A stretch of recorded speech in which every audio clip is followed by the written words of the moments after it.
ఈనాటి మొదటి పట్టణంలో మీరు విన్నారు లేదు, దేవా నేను నీ సేవకుడుగా ఇట వచ్చి ఉన్నాను అంటారు. నేను నిశ్చితము నెరవేర్చినప్పుడు నేను ఇక్కడ ఒక సేవకునిగా ఇక్కడ వేచి ఉన్నాను. ఈ యొక్క నిర్ణయం ప్రకారమే నన్ను జరగలేము. నువ్వు ఏది చెప్తే అది మనము మన యొక్క నిర్ణయం దేవుడి మీద ఉంచగలగాలి. ఇక దేవుడి యొక్క నిర్ణయం నెరవేరాలంటే మన బాధ్యతను మనము సక్రమంగా నెరవేర్చగలగాలి. ఎప్పుడైతే మన బాధ్యతను మనం నెరవేరుస్తామో దేవుడు మనందరినీ ఆశీర్వదిస్తాడండి. ఉదాహరణకు మీరందరూ ఏదో ఒక కంపెనీలో, ఏదో ఒక బ్యాంకులో, ఎక్కడో ఒక చోట పనిచేస్తూ ఉన్నారు. ఎక్కడో ఒక చోట పనిచేస్తూ ఉన్నారు. పనిచేస్తున్నటువంటి సమయంలో మీరు యజమాని కట్టుబడి జీవించాలి, అవునా కదా? ఆ యొక్క నిర్ణయాలను నీవు కట్టుబడి జీవించాలి. ఆ యొక్క కంపెనీ వాళ్ళు నిర్ణయించిన నిర్ణయాలకు నీవు లోబడి జీవించాలి.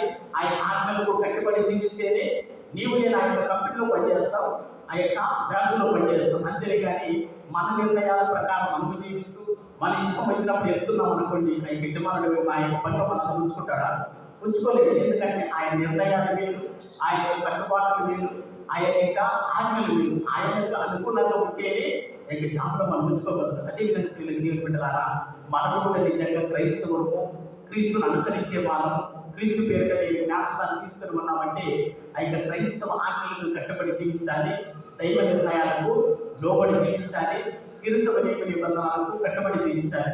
ఒకవేళ నీవు నేను మన ఇష్టాల ప్రకారం జీవిస్తాం అనుకుంటామే, కానీ తిరుసభ ఒప్పుకోరు.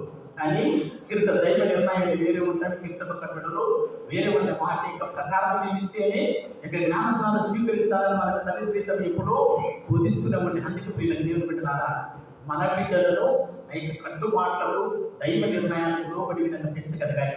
అప్పుడే దేవుడు మనందరినీ ఆశీర్వదిస్తాడంటే. చూడండి, ఒక సేవకులుగా మనలో ఆ రూపం ఉండాలి. ఒక సేవకుడు ఎట్లంటే యజమాని కట్టబడి ఉంటాడో మనం కూడా దైవ ఆజ్ఞను కన్నా జీవిస్తేనే దేవుడు కూడా మనందరినీ ఆశీర్వదిస్తాడండి.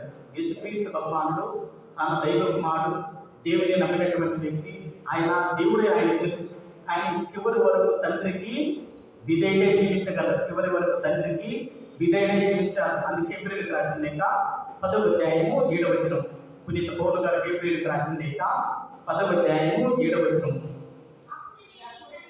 అప్పుడు నేను ఈ తండ్రిని నన్ను గురించి శాస్త్ర గ్రంథములందు రాయబడినట్లుగా ఇదిగో ఓ దేవా నీ చిత్తమును నెరవేర్చుటకు నేను ఇక్కడ వచ్చి ఉన్నాను.